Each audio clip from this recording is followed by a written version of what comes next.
Keskitämme nyt lähetyksen erittäin tärkeän uutisen takia.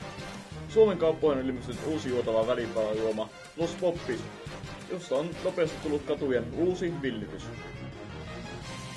Tutkimukset ovat osoittaneet, että ihmiset, jotka ovat nauttineet Los Poppista, nauttivat elämästä 100% enemmän kuin ennen. Meidän oma kenttäreportterimme on Raahen keskustassa testaamassa tätä väitettä käytännössä. Kiitokset studioon. Tosiaan meidän ei tarvinnut edes lähteä tuonne Raahen keskustaan, vaan löysimme meidän studiomme nurkalta koekaniinin ensimmäisen uhrimme, jolla nyt yritämme tyrkyttää tätä poppista ja katsoa, onko tämä taru tai juttu todellakin totta. Ottaisiko herra tätä poppista? No en mä nyt yleensä ota tommosia juttuja, mutta no kai mä voin tämän kerran ottaa, että... Joo, hyvä.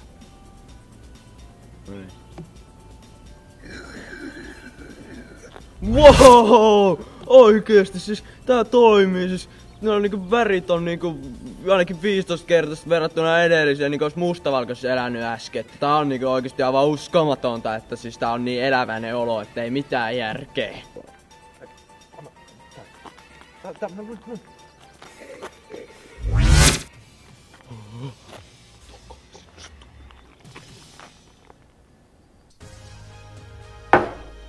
Mistä saan tätä lisää?